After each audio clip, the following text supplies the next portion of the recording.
네, 기업과 그리고 이제 공공기관 대상으로 해서 직무교육을 시키는 이제 압도적인 1위 기업인데, 일단 그 고객사를 보게 된다면 삼성그룹 전체 계열사를 보시면 되겠고, 원래 삼성그룹은 각각 삼성화재, 삼성생명, 삼성 SDS 이런 식으로 해가지고 각 기업 그 계열사마다 교육기관이 있었어요. 그러다가 이거를 하나로 통합을 했었습니다. 근데 그 중심에는 삼성 SDS가 있었죠. IT 부분이 처음 불 때 사람들이 이제 컴퓨터를 배우려고 했고, 이제 그런 게 있었잖아요. 옛날에 한 20년 전에. 그때 이제 컴퓨터 교육 붐이 크게 일었을 때 삼성 SDS 쪽에서 그 중심으로 해가지고 다른 삼성화재, 삼성생명 이런 교육기관들 흡수를 하면서, 그래서 그 삼성그룹 내에서 통합을 하게 된 겁니다. 교육기관을. 그래서 아무튼 그래서 삼성 전체 계열사를 대상으로 교육을 하고 있고요. 그 뒤에는 이제 삼성을 넘어서 일반 대기업들 530개 기업이 고객사로 지금 입점되어 있습니다. 그리고 금융사들 70개 기업, 그리고 공공기관들도 많이 들어왔어요. 우리나라 전체를 아우르고 있다, 이렇게 보시면 되겠습니다. 여기서 중요한 거, 얘네가 교육이 크게 한 세 가지가 있는데, 그 중에서 외국어 좀 볼게요. 외국어는 오픽 아십니까? 이거 지금 말하기죠. 영어 말하기. 이쪽에 독점 계약을 지금 체결하고 있어요. 이게 세계 최대 외국어 교육기관이 있는데, 이쪽에 독점 계약을 체결해서 이걸 좀 우리나라 쪽에서 지금 독점적으로 이걸 하고 있고요. 그러니까 우리나라 직원들 과장 진급, 차장 진급 이럴 때 보면 외국어 시험 보잖아요. 그리고 또 하나, 그 기업이나 뭐 공공기관에서 해외 주재원들 파견 갔을 때, 그렇죠, 이런 것들 시험 다 보거든요. 이런 것들. 그래서 이런 거에 영향을 좀 있다 이거죠. 쓰기 듣기가 아니라 이제 말하기 전문이기 때문에 이쪽에 이제 직무 쪽으로 좀 영향이 좀 높고, 세리시오 혹시 아시죠? 예. 이것도 지금 흡수합병을 했고, 네, 아무튼 삼성 쪽 뭐 관련돼가지고 이제 이런 게 좀 있습니다. 그래서 이제 홈페이지를 한번 좀 볼게요. 어떤 교육인지. 저는 항상 기업을 투자하면서 홈페이지에 또 들어가요. 홈페이지에 들어가면 그 제품군이라든지 이런 걸 정확하게 서비스라든지 알 수 있는데, 보시죠. 이렇게 IT 쪽 보시면은 어떤 걸 가르치는지 대충 여러분들 감 잡으시라고 좀 들어봤습니다. 챗 GPT. 그럼 챗 GPT가 요즘 이슈라고 한다면 그 회사 쪽에 전산팀이라든지 이런 쪽에서 이거 알아야 될 거 아니에요? 직원들한테 어떻게 이걸 얘기하는 거죠? 35만 원 수강 신청 이걸 내고 이걸 듣는 거예요, 그냥. 이거를. 이런 커리큘럼이라는 게 있다는 얘기고, AI에 관련돼 가지고도 이거 140만 원짜리 크네요. 고용보험 비환급, 뭐 80점 이상 수요 시하고 밑바닥부터 시작하는 딥러닝 뭐 이런 식으로 해가지고 하네요. 이런 교육이 계속 있습니다. 이건 이제 IT 쪽에 좀 특화되어 있어요, 이 기업이. IT에. 그 내년도, 그래서 아까 제가 반도체 얘기를 했던 게, 반도체 업황이 좋아지니까 이 수강생들이 많아질 것이다 라고 했던 게 그런 겁니다. 그 외에 뭐 빅데이터 뭐 이런 것도 완전히 이쪽에 특화된 사람들이 좀 드는 거죠. 그러면 우리가 쉽게 우리 인문학 쪽으로 좀 접근해 볼게요. 이런 거, 미래 통찰, 전략성 안목 이런 것들, 리더십, 그러니까 팀장들이나 부서장급들 보시면은 팀 리더 코치의 자격 자세히 여기 눌러볼까요? 이거 보니까 이제 팀장들, 이거 팀원들을 어떻게 이끌 것이냐, 뭐 이런 것들. 또 다른 직무 교육 볼까요? 이건 기획, 영업, 마케팅, 구매, 건설, 해양 각 분야별. 그러니까 우리가 이제 이직을 하게 되잖아요. 제가 만약에 마케팅 담당자인데 IT 쪽에서 마케팅 담당자가 됐는데 어떻게 하다 보니까 유통 서비스 쪽으로 갈 수도 있잖아요. 그러면 이쪽에 대한 직무 능력을 어디서 배웁니까? 이런 데서 이제 교육을 받는 거죠. 별게 다 있어요. 기기. 그러니까 직무 쪽에서는 대한민국 최고예요, 이거. 이쪽에. 그래서 관련된 것들을 여기서 이제 학원에서 배우는 거죠. 여기서 마케팅에 관련된 거. 들어볼까요?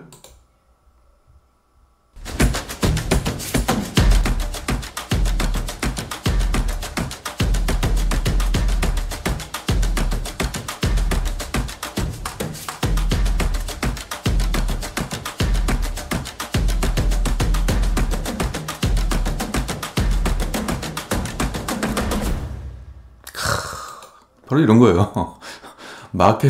마케터들한테는 지금 뭐 다른 게 아니라 맥락을 잡아라. 왜 사람들이 스타벅스에 갈까? 이런 것들이에요, 이런 거. 이런 교육들이죠. 그래서 이제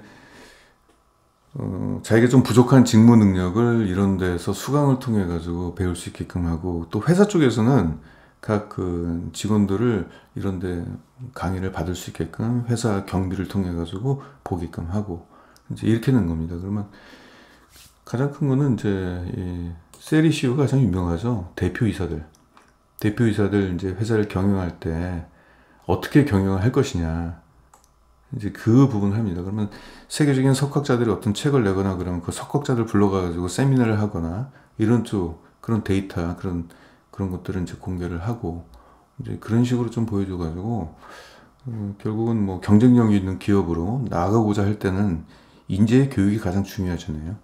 그래서 그런 쪽으로 이제 서비스를 하는 기업이다. 뭐 대충 이제 느낌만 보시면 아시겠죠. 근데 이것이 올해 사람들이 생각할 때, 투자자들이 생각할 때 기업들이 비용 절감을 위해서 교육을 별로 안 할 것이다 라고 생각했어요. 지난해가 사상 최대 실적이었는데 근데 뚜껑을 열어보니까 지난해보다 실적이 더 좋게 나온 거예요. 주가는 바닥이고 16년 중에서 가장 낮고 엄청난 저평가라는 얘기죠. 매출 비중 보시면 이제 교육이 한 80%고 외국어 13%, 지식 관련돼 가지고 한 7% 정도 이렇게 있습니다. 삼성 외 대외 고객사를 좀 가져볼게요. 삼성이야 뭐 그룹사 전체가 들어가 있으니까. 일반 대기업들 530여 개가 있는데 롯데그룹, KCC, SK 현대자동차, 뭐 CG그룹 뭐 다 들어, 코오롱도 있고 한화, 웬만한 기업들 다 들어왔죠. 이게 금융사 같은 경우는 네, 뭐 이런 금융회사, 공공기관 다 들어와 있습니다. 이렇게 재무 현황부터 보겠습니다. 얘네들은 제조업 기업이 아니죠. 제조업이 아니기 때문에 뭐 원재료 같은 경우는 뭐 대량으로 뭐 매입해가지고 부채 비율이 높아질 이유도 없고요. 설비 투자를 해야 될 이유도 없고. 그러니까 사실상 실적에 대한 약간 분기별, 계절별 불확실성이 좀 낮아요. 제조업 같은 경우는 진짜 골치 아파요. 분석해보면은 원자력 가격이 급등하고 전력 비용 급등하고 물류 비용 급등하고 이거는 뭐 예측이 안 돼요. 그리고 또 원재료 비싸게 사오면 비싸게 사와가지고 영업이익 떨어지지. 또 원자재 가격이 떨어지면은 그 전에 좀 고가에 매입한 그 재고가 자산가치 하락에 의해서 또 실적도 나빠지지. 그래서 실적에 대한 변수가 제조업은 굉장히 많은데, 제가 제조업을 굳이 얘기한 게 우리나라 상장 기업의 70%가 제조업이기 때문에 얘기한 겁니다. 멀티캠퍼스는 서비스 기업, 교육기관이잖아요. 서비스 기관이기 때문에 실적의 변동성이 그렇게 크게 높지도 않고 재무 안정성도 높은 편입니다. 일단 얘들이 무차익 경영을 좀 하고 있네요. 그쵸? 그리고 유동 비율은 279%. 무차익 경영을 하고 있는데 이재 보상 비율이 높다는 얘기는 뭐냐면 차입금이 존재하는데 금융소득이 차입금 이자 비용보다 더 많기 때문에 금리가 올라가면 오히려 수익성이 더 좋아지는 효과가 있다. 그래서 재무 안정성은 굉장히 안정적이다. 이렇게 보시면 되겠습니다. 그리고 또 하나. 얘네가 재작년인가 그 강남에 있는 빌딩을 하나 팔았어요. 그래서 얘들 갖고 있는 돈이 지금 순현금이 1130억 원이나 되고 있습니다. 얘네가 자산가치 대비 얼마나 저평가되는지 아십니까? 얘네가 갖고 있는 현금 가치가 어느 정도 되냐면은 시가총액이 무려 58% 규모예요. 이건 완전히 현금 부자인데 지금 현재 이 기업의 주가는 이 현금 보유, 이 자산 가치가 반영도 안 돼 있어요, 지금. 그러니까 실적으로 봐도 저평가고 자산 가치로 봐도 저평가예요. 어떻게 시가총액의 58%의 규모의 현금을 갖고 있습니까? 근데 결국 이제 이 현금은 나중에 이제 배당이 됐던 신규 사업이 됐던 그리고 기업 인수 합병을 통해 가지고 실적을 증가시킬 수 있는 결국 기업 가치 상승 쪽으로 가는 뭔가 이제 재원으로 이제 쓰이겠죠. 단타 치는 사람들한테는 이거는 이제 자기 게 아니죠. 이건 중장기 투자한 주주들한테, 그 사람들한테 갈 겁니다. 뭐가 됐든 간에. 제가 볼 때는 이 돈을 그대로 들고 있으면 주총장에서 분명히 주주들한테 욕을 먹습니다. 현금 쌓아두고 또 뭐하냐, 앞으로 사업 어떻게 해야 될지도 신규 사업거리도 못 찾았냐, 이런 욕을 받아 먹어요. 그래서 아마 기업 인수 쪽으로 가지 않을까, 제가 생각할 때는 M&A 쪽으로 갈 거예요. 이 정도 규모라고 한다면은. 특히 해외 쪽 애들이 이제 국내 시장은 완전히 석권했으니까 글로벌 시장 쪽에 진출하는 거에 관심이 많아요.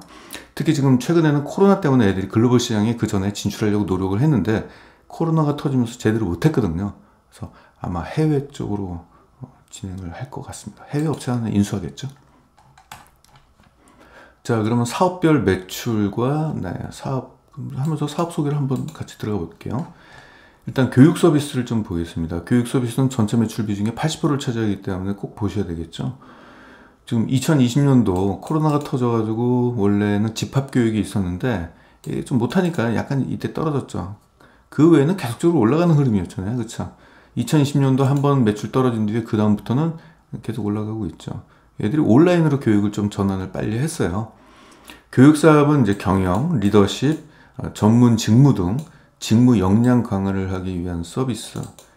그래서 기업에서는 어떤 직원들 들어오거나 신입 직원이나 아니면은 특히 뭐 저도 옛날에 그랬습니다. 뭐 팀장 같은 거 할 때 자리가 바뀌거나 그럴 때 저 이 부분에 대해서는 직무 역량이 좀 부족한데 스스로가 느꼈을 때 어디에서 교육을 하니 저 좀 보내주십시오. 그럼 회사 쪽에서는 총무과에다가 얘기하면 오케이. 어차피 회사 쪽에서는 비용 절감이거든요. 그게 교육하면은 이제 그만큼 이제 세금을 좀 덜 낼 수 있는 그런 부분이 있기 때문에 회사 쪽에서도 싫어하지 않습니다. 잘 보내줘요. 경험상. 그래서 이런 게 있고 특히 얘들이 어느 쪽에 특화가 되어 있냐면은 이제 첨단 쪽 VR, AR, 인공지능, 빅데이터 이런 것들 있잖아요. 4차 산업혁명. 이 관련된 교육 커리큘럼이 굉장히 많습니다. 그래서 IT 전문 인력 양성 쪽. 근데 이쪽을 얘네들이 하는 게 뭐냐면은 다른 쪽 인문학이라든지 경영 이런 것들은 변화가 그렇게 크지가 않아요. 근데 이런 쪽은 6개월만 지나면은 갑자기 뭐가 나타나고 올 초에 봐요. 챗 GPT 나타나가지고 막 난리가 났잖아요. 이것처럼 환경이 막 급속하게 바뀝니다. 그러니까 새롭게 다시 배워야 될 커리큘럼들이 계속 생기니까 회전율이 좋은 거죠, 사실. 그래서 이쪽에 좀 집중을 좀 하고 있는데 그게 이제 잘 들어맞은 거죠, 사실. 그래서 양질의 컨텐츠, 안정적인 시스템 인프라, 영업망 확보, 아무튼 뭐 이렇게 해가지고 이쪽 분야는 진입 장벽이 높아요. 그래서 다른 업체들이 이렇게 빠르게 못하는 VR, IR 뭐 이런 AR 이런 것들이 나타났을 때 빠르게 이런 커리큘럼 만들기가 어렵다는 얘기죠. 강사를 확보하기도 어렵고 전문 인력이죠. 아무튼 뭐 이런 부분이 있고요. 외국어 서비스를 좀 보겠습니다. 외국어 서비스는 코로나 때 좀 많이 안 좋았죠. 집합교육을 해가지고 좀 했는데 그동안 못해가지고 이게 최근에 이제 올라가고 있어요. 코로나 이제 급감 이후에 회복세를 지금 보이고 있다. 보니까 외국어 서비스에 가입하는 사람들 보면은 삼성 계열사 직원들이 좀 많고요. 그리고 대외 기업의 채용, 인사평가할 때, 그리고 해외 주재원으로 갈 때 말하기 중심이거든요. 그래서 이쪽에 좀 특화가 되어 있습니다. 최근에 원래부터 있었는데 최근에는 이제 비대면 교육, 전화, 화상, 영어 교육이 좀 인기로 떠오르고 있다. 이런 부분이고 13%. 최근에도 실적 좋았어요. 최근 분기 실적. 지식 서비스도 코로나 이후에 다시 회복되고 있죠. 지식 서비스는 맞춤 서비스를 좀 강화하고 있다고 한답니다.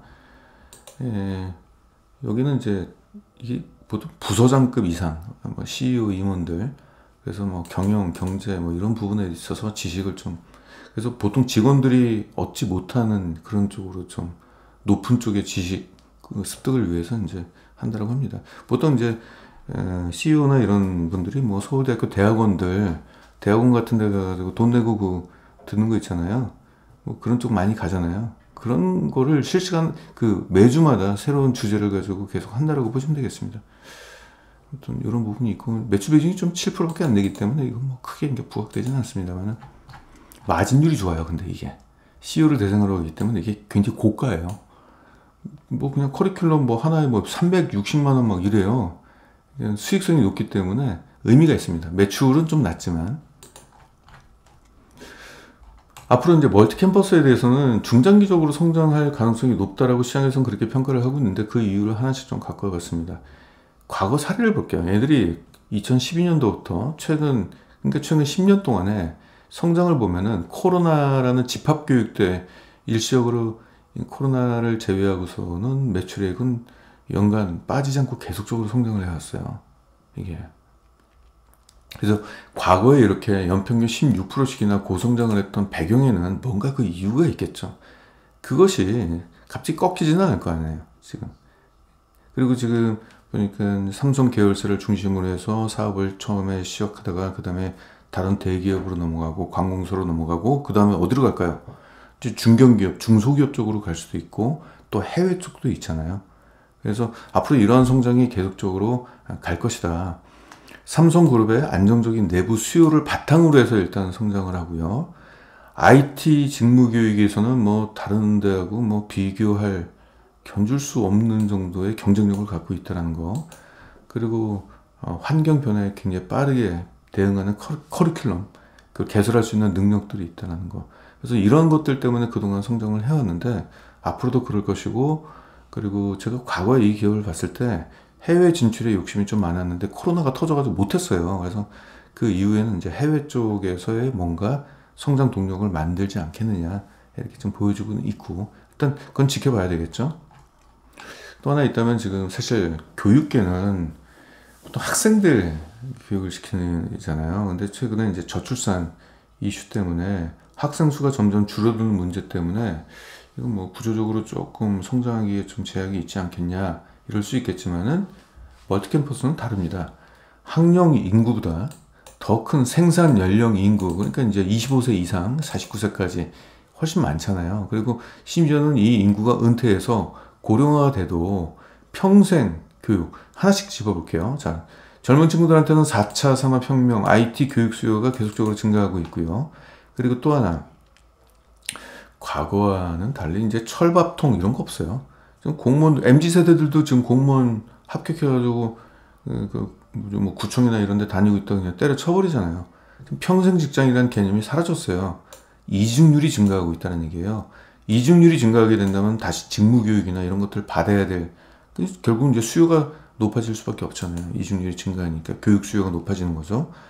그리고 또 생산 능력 향상을 위한 자기개발, 이쪽 수요 증가가 좀 일어나고 있다는 얘기고, 또 고령화 사회에 진입하면서 성인 교육이라든지 평생 교육 이런 쪽에 관심이 좀 점점 증가하고 있기 때문에 보통 일반 학생들, 수험생을 대상으로 하는 학원보다도 시장 규모는 더 크다.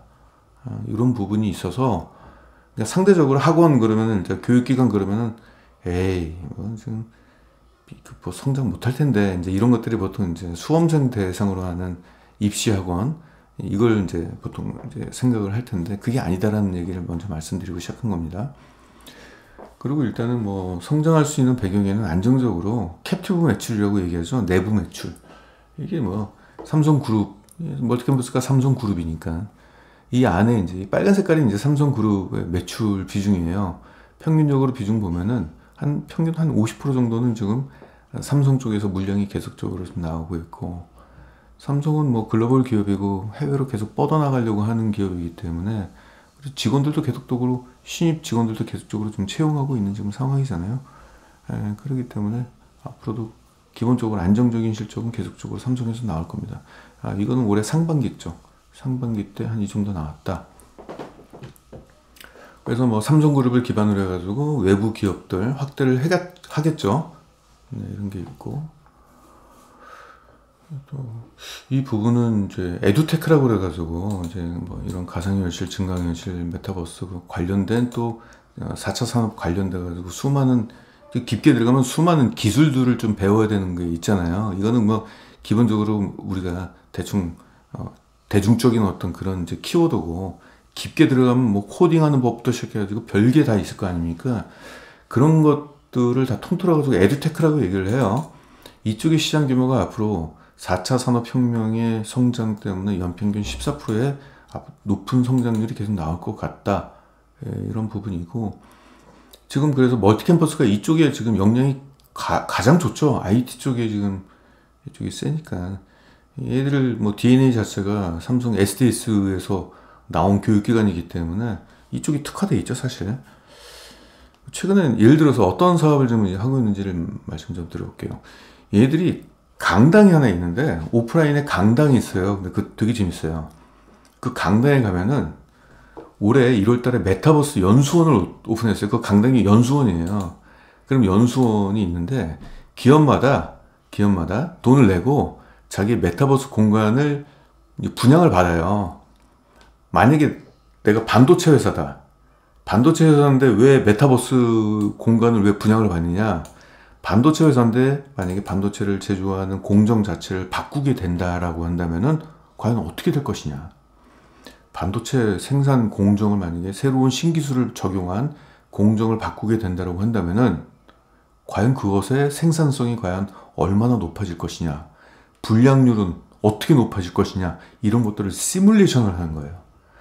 화학회사 같은 경우는 이게 안전사고의 문제가 좀 있잖아요. 굉장히 인체에 유해한 물질을 다룰 수 있는데 이런 데서 어떤 공정 라인을 한번 바꿔본다. 생산성을 높이기 위해서. 그러다가 만약에 사고가 나거나 이럴 가능성은 없냐. 이런 것들을 시뮬레이션을 할 수 있는데요. 그래서 이런 것들에 공간에 수수료를 지불하고 사용할 수 있는 겁니다. 과거에는 이제 이 메타버스를 어디서 쓸까 했는데 학생들이 화재에 대한 두려움을 너무 안 갖고 있다. 불이 얼마나 무서운지 모르고 있다. 그래서 건물에 화재가 일어났을 때 불이 어떻게 번지는지를 교육시키려고 메타버스를 만들고 막 그랬다고 합니다. 그걸 보고 사람들이 충격이 받아가지고 그런 거. 그리고 뭐 태풍, 해일 뭐 이런 것들을 한번 경험해 보게끔 한다든가. 처음엔 이제 이런 식으로 메타버스를 썼다가 지금은 이런 어떤 이런 공장, 바이오까지 포함한 이런 공장의 위험 공정, 그래서 가상 공간에서 미리 실습케 하는 프로그램, 예를 들어서 이런 쪽으로 하는 것들이 에듀테크다. 아무튼 지금 진행하고 있습니다. 요거는 이제 뭐 중장기 성장과는 좀 별개의 이슈인데, 코로나 때문에 멀티캠퍼스가 크게 깨달은 바가 하나 있어요. 그동안은 멀티캠퍼스는 이제 집합교육하는 쪽에 좀 집중을 많이 했었어요. 집합교육이라는 것은 오프라인 교육을 얘기하는 겁니다. 왜냐면 왠지 관성적으로 오프라인 교육 딱 뭔가 갖춰진 데에서 뭐 앞에 커피도 있고 다과도 하고 사람들이 모이면서 명함도 돌게끔 하고, 그래서 먼저 이게 교육이라는 생각이지, 인터넷으로 그냥 접속해서 하는 것은 왠지 좀 성의 없어 보이고 약간 좀 그랬던 모양이에요. 그래서 지금까지는 오프라인 중심의 집합교육 중심으로 교육을 했는데 코로나 터진 거예요. 2020년도. 이 막대 그래프가 영업이익이고 이게 이제 영업이익률이에요. 영업이익 뚝 떨어지고 영업이익률 뚝 떨어지고, 이때 실적이 엄청나게 안 좋았죠. 사실상 매출액도 떨어지니까 이게 되는 거죠. 매출액 떨어지면 이제 고정적으로 비용은 나가는 거기 때문에 매출액 떨어지면 이제 영업이익이 뚝 떨어지죠. 그러다가 얘들이 곧바로 IT 인프라를 딱 확충을 했어요. 그래서 인터넷으로도 교육을 받을 수 있게끔. 근데 운이 좋았어요. 멀티캠퍼스가 그걸 이미 준비하고 있는 상황에서 코로나가 터졌던 거예요. 그래서 2021년도에 즉시 그것을 가동하기 시작했습니다. 그 뒤에 어떻게 됐다? 영업이익률이 2022년도에 이렇게 좋아졌어요. 영업이익이. 이익률이 과거에는 9%대 평균 9%, 8% 이렇게 돼 있는데 11%나 올라갔고, 최근에 상반기에도 10%. 그러니까 지금까지 없었던 수익률이 지금 나오기 시작했던 겁니다. 그러니까 얘들이 깨달은 바가 컸던 게, 일단 온라인 교육을 확대를 하니까 강의장 수의 어떤 강의장의 제약 없이 수강생을 무한정 늘릴 수 있잖아요. 예를 들어 강의장에 앉는 사람들이 50명밖에 없는데 1000명을 받을 수는 없잖아요. 근데 온라인에서는 그게 가능하죠. 서버 약간 증설만 하면 그게 가능하잖아요. 그래서 온라인 교육 확대 때문에 비용을 굉장히 절약할 수 있었고, 두 번째, 지금 이제 오프라인 교육도 같이 병행을 하는데, 오프라인 교육을 하면은 그동안 이제 임대료를 과거에는 일정 기간 임차 방식으로 썼어요. 그러니까 전세 비슷하게 이렇게. 근데 지금은 이거 안 하고 강의 건당 계약 혹은 시간당으로 계약을 좀 하고 있어요. 그러니까 굉장히 이게 탄력적으로 진행을 하고 있다는 얘기죠. 예를 들어서 토요일 날하고 일요일 날 강의가 없는데 뭐 예를 들어서 돈을 막 지불하고 막 이랬던 거였다면 과거에는, 지금은 강의가 있을 때만 돈을 낸다는 얘기죠. 이런 식으로 하다 보니까 비용을 크게 절감할 수 있는 이런 것들을 이제 경험을 한 거예요. 그래서 이 전략을 앞으로 계속 수행해 나가겠다. 그래서 과거와는 조금 다른 수익성 개선 흐름이 나올 것이다. 이런 부분입니다. 이런 상황에서 매출액이 증가하게 된다면 수익성 개선폭은 좀 더 가파르게 좀 올라갈 가능성이 좀 있다. 이렇게 표현할 수 있어요. 왜냐면은 얘들은 거기다가 이제 비용이 고정 비용 성격이 좀 컸거든요. 매출액이 증가하면 그 비용 상승이 매출액 증가한 만큼 같이 올라가지가 않고 좀 올라가더라도 좀 덜 올라가요. 그러니까 매출액 증가하면 영업이익 개선폭이 좀 커지는 영향이 있습니다. 그래서 뭐 이런 것들을 통해 가지고 앞으로 수익성 개선이 더 크게 일어날 가능성이 높다. 자, 이제부터 올해 상반기 실적 볼게요. 과연 도대체 실적이 얼마나 나빴으면 주가가 이렇게 떨어졌을까? 그리고 실적이 나빠질 거라고 시장에서는 그렇게 생각을 하고 주가가 떨어진 거예요. 들고 있는 사람 다 팔았죠. 사고 싶은 사람도 주식을 안 사고. 왜? 올해 경기 침체 때문에 기업들이 비용 절감 차원에서 이런 교육을 이용하지 않을 것이니까. 그럼 이 기업들은 실적이 안 좋아졌겠죠? 그럼 과연 실적이 얼마나 안 좋아졌는지 보겠습니다. 분기 실적을 볼게요. 이게 지난해 1, 2, 3, 4분기고 올해 1, 2분기입니다. 어라? 매출액이 올랐네요. 영업이익은 같지만 1분기 때, 2분기 때 매출액 4% 오르고 영업이익 3% 올랐네요. 떨어지지 않았네요. 그쵸? 그리고 참고적으로 지난해 실적이 사상 최대 실적이었습니다. 역대 최고 실적이었는데 그 실적을 경기 침체 때 경신을 했다. 나빠진 게 아니라. 하나씩 보겠습니다. 그럼 교육 서비스, 이게 매출 비중 80%죠. 1분기 때는 0%, 비수기가 1분기 때입니다. 이때 2분기 때 2%가 증가를 했습니다. 이게 보니까 뭐 IT 교육 및 정부 지원 사업 매출 뭐 이런 것들이 있고, 아무튼 올라갔네요. 두 번째 외국어 서비스, 외국어 서비스가 그동안 좀 안 좋았는데 올해 외국어 서비스가 전체 매출액을 좀 견인하고 있는 것 같습니다. 1, 2분기 각각 20%씩 증가했어요. 이거는 회사에서 비용을 내고 지금 직원들을 외국어 교육을 시키는 거거든요.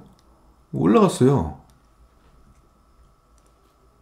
그러니까 회사 쪽에서는 군에 영어 말하기 시험 응시 규모 증가했고 외국어 생활관 수요 확대, 아무튼 이렇게 매출 성장을 했다.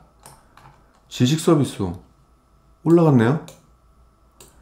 그러니까 이게 아까도 얘기했듯이 지금 제가 그 소비 친화적 기업 중에서 내년도 우리가 주목해야 되고 지금부터 주목해야 될 게 뭐냐면은 경기 침체라는 억울한 주홍 글씨가 박혀져 가지고 실적이 나쁠 것이니까 에이 저 기업 사면 안 돼 이래 가지고 주가가 많이 떨어진 기업들. 근데 막상 뚜껑을 열어보니까 실적은 좋아졌고 주가는 너무 많이 떨어졌고, 그래서 이 괴리율이 너무 큰 기업들 결국 어떻게 됩니까? 주가가 기업 가치에 근접하는 흐름이 나와야 될 거 아니에요. 그 떨어졌던 주가는 어떻게 해요? 다시 원 위치로 올라와야 되겠죠. 그래서 상반기 실적은 이게 뭐 성장 기업이라고 볼 수 없죠. 올해는 경기 침체이기 때문에 사실상 과거의 성장률은 나올 수는 없겠죠. 근데 이 성장률이 내년에 나올 가능성이 높다는 얘기죠. 이건 성장률이 아니잖아요, 사실. 다만 이제 뭐 순이익은 이만큼 올라갔네요. 그래서 성장률은 높지는 않습니다만 여기에 비해서 주가 하락폭이 너무 컸기 때문에 저평가 매력도가 지금 굉장히 크게 지금 부각이 되고 있다. PR에 영향을 줄 수 있는 EPS를 볼게요. 1, 2분기, 지난해 1, 2분기. 그래서 이걸 합산해서 상반기로 해서 보니까 EPS는 12%가 증가했습니다. 이게 주당 순이익이죠. 그래서 연간 실적을 보면은 올해 상반기에 이렇게 나왔고 3분기, 4분기, 하반기가 성수기입니다. 왜냐면 이제 상반기 특히 1분기가 비수기거든요. 1분기가 비수기인 이유는 기업에서 조직 개편하고 막 이러잖아요. 내가 어느 부서 갈지도 모르는데 직무교육하고 뭐 이럴 때가 아니거든요. 조직 개편하고 뭐 사업 앞으로 계획서하고 어쩌고저쩌고 그러면 1분기 때는 교육 수강생이 별로 없고요. 2분기부터 이제 생기게 돼요. 그래서 상반기에는 약간 비수기 성격이 좀 강하고 3, 4분기가 이제 성수기 쪽으로 가는데 이 기업이 올해 상반기에 이 정도 됐으니까 하반기에는 한 이 정도 실적이 나올 가능성이 있습니다. 지난해 사상 최대 실적을 보였는데 올해 전망치는 지난해 사상 실적을 소폭이나마 넘어설 것으로 전망이 되고 있습니다. 저는 이 실적에 대한 신뢰가 있는 게 아까 앞서 말씀드렸듯이 이 기업은 제조기업이 아니기 때문에 변수가 이렇게 높지가 않아요. 원자재 가격이라든지 뭐 물류 비용이라든지 뭐 재고 자산 가치 훼손이라든지 뭐 전력 비용을 많이 써가지고 뭐 수출 재비용이 증가한다든가 뭐 이런 것들이 없어요. 그래서 그리고 또 뭐 불량품들이 많아가지고 4분기 때 그 불량 그것들 뭐 다 처리해버리고 이런, 그리고 뭐 돈 떼먹혀가지고 여러분들 그 제조업들 돈 많이 떼어먹힙니다. 매출차권 손상되는 거 그러니까 분명히 물건은 팔았는데 물건에 하자가 있어가지고 고객사들이 아, 난 이거 돈 못 주겠는데 이런 데 생각보다 많아요. 그리고 영세업체들한테 물건 잘못 줬다가 돈 떼어먹히고 왜? 그 회사가 망해가지고 의외로 많습니다. 전체 매출액이 한 5% 정도 돼요. 근데 얘들은 그런 게 없잖아요. 다 현금, 카드 결제잖아요. 돈부터 내서 와야지 이게 교육이 가능한 거기 때문에 매출 채권이 손상되거나 이럴 가능성이 없어요. 그러니까 상반기 정도 이 정도 나왔으면 4분기 이 정도 나올 가능성이 굉장히 높아요. 그래서 올해 전망치만 2024년도까지는 제가 예단하진 않겠습니다. 한 요 정도만 볼게요. 그러면은 EPS를 볼게요. 저 실적을 가지고 EPS를 보게 된다면 올해는 지난해 상반기에 한 12%가 증가했기 때문에 똑같이 하반기에도 12% 증가한다는 가정하에 EPS를 설정을 했습니다. 이렇게 돼버리면은 네, PR이 이렇게 돼요. 2023년도. 자, 그러면은 리스크를 볼게요. 리스크를 한번 점검해보죠. 혹시 모를 리스크. 좋은 얘기만 할 수는 없잖아요. 일단 2024년도인 내년도를 한번 내려보죠. 올해 실적은 좋았으니까. 그리고 저평가된 게 확인이 됐어요. 자, 올해만 볼게요. 일단 아까 EPS 이거 있죠. 이걸 봤을 때 한 12% 올라갈 것 같아요. 상반기에 그 정도 올라갔으니까 뭐 연간 실적 그 정도 올라가고, 그걸 가정하게 된다면 2023년도 올해 PR은 5.6이 되고 이 기업이 16년 동안 상장한 지 16년 이래 가장 낮은 세일가가 바겐 세일, 반값 세일이 돼버리네요. 그리고 과거에는 되게 높았어요. PR이 20 미만으로 떨어진 적이 없어요. 과거서부터. 굉장히 높았어요, 이때는. 그리고 이때 보니까 평균으로 PR 15 정도는 돼요. 그렇다고 제가 PR 15까지 준 것도 아니고, 코로나 이후에 약간 여기서 변수가 있고 그래가지고 주가가 제대로 이제 반영을 좀 못 받았어요. 왜냐면 코로나 때는 이 기업이 실적 대비 저평가가 일어난 이유가 많은 사람들이 그동안 교육을 집합교육을 했는데 사람들이 안 모이지 않을 거 아니냐, 코로나 때. 그렇죠. 비대면 수업이 있는지도 모르고. 그래서 이때 PR이 좀 저평가가 됐었어요, 사실 이때. 그리고 이때부터는 뭐 경기 침체 이슈 때문에 더 떨어졌고. 그러니까 단기별로 계속 떨어진 거예요, 이게. 그래서 원래는 넓게 보게 된다면 PR 15 정도는 줘야 되는데, 일단은 지금은 단계별로 PR 9만 줘보겠습니다. 제가 목표가 가지고 장난을 안 쳐요. 목표가를 굉장히 높게 잡아가지고 뭐 기대 수익률 높게 잡고 이러지 않습니다. 자, 목표 PR 9배로 줬어요. 여기 적정 PR 9배. 나중에는 12배? 최소한 12배, 13배 이 정도는 줘야 되는데 사실상. 그럼 이게 100%가 넘어가요, 기대 수익률이. 근데 주가라는 것이 상승할 때까지는 물리적인 시간이라는 게 좀 있잖아요.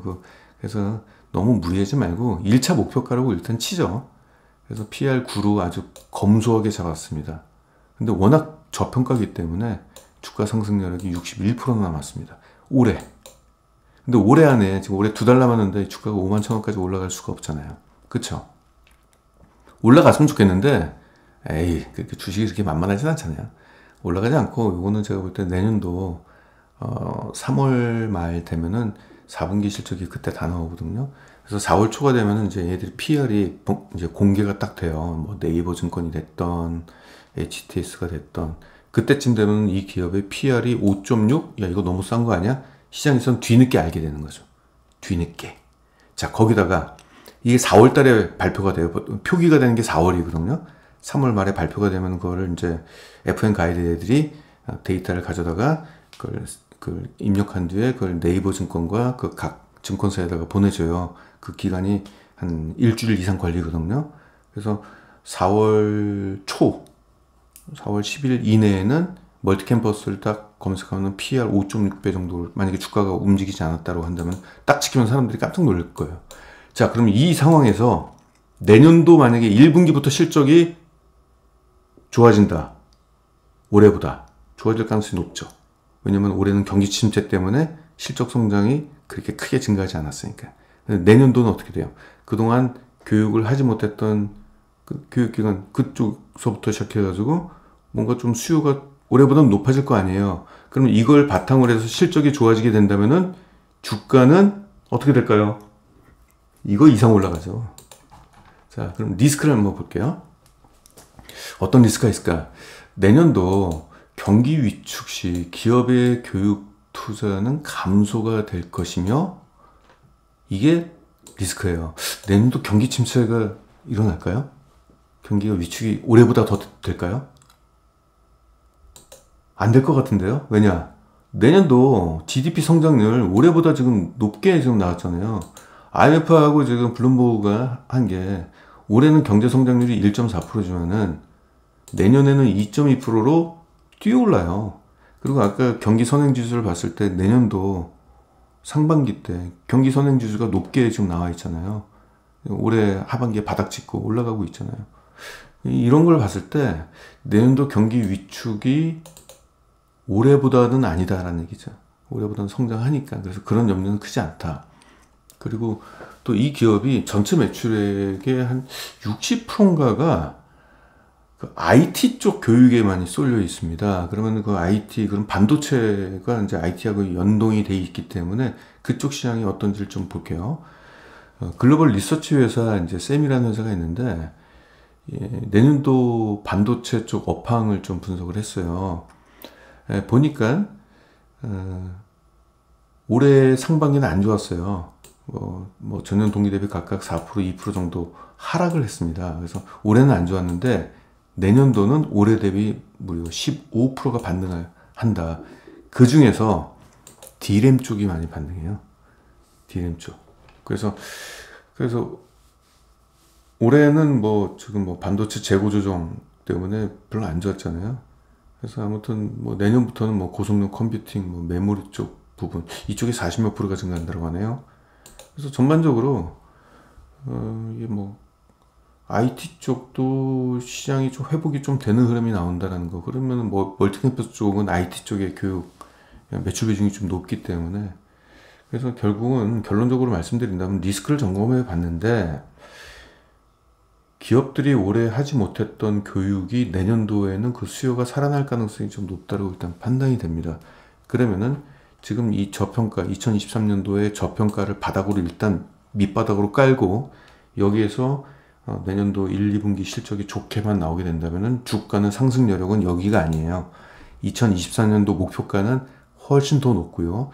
PER은 9배가 아니라 12배 정도는 최소한 줘야 됩니다. 그럼 내년도 기대 수익률은 제 느낌상 그냥 이거는 그냥 흘려 들으세요. 100% 이상이 나올 가능성이 높아요. 내년도 기대 수익률은. 그래서 저는 그래요. 한 예로 제가 멀티 캠퍼스를 찬양하는 건 아니고 지금 이런 소비 친화적 기업들이 지금 경기 침체라는 누명을 쓰고 너무 주가가 저평가되어 있는 게 많다. 기업 가치가 너무 지금 할인돼 있다. 그래서 여러분들 최근에 인기 종목이라 하는 2차전지라든지 아니면 저쪽에서 꽹가리 치면 이쪽 우르르 또 달려가고 저쪽에 뭐가 좋던 무르르 달려가고 이러지 마시고 역발상으로 아주 쉬워요. 자, 올해 경기 침체로 소비 둔화. 이건 뭐야? 소비재 기업의 주가 하락. 이게 나왔잖아요. 사실 실제 나왔잖아요. 그럼 내년은요? 내년 경기 회복으로 소비 심리 회복이 되겠죠. 그럼 어떻게 돼요?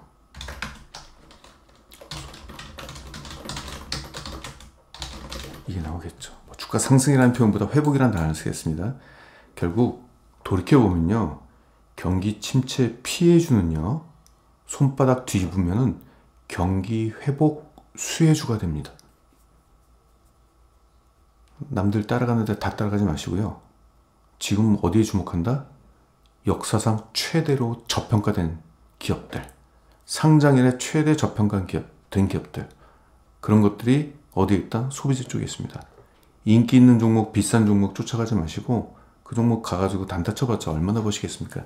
지금은 이런 종목들 밑에다가 밭고랑이 깊이 파였으니까 거기다가 C를 딱 알박기를 해두세요. 그리고 묻어두고 한번 계속 보시기 바랍니다. 좋은 결과가 있을 겁니다. 네, 오늘은 멀티 캠퍼스였습니다.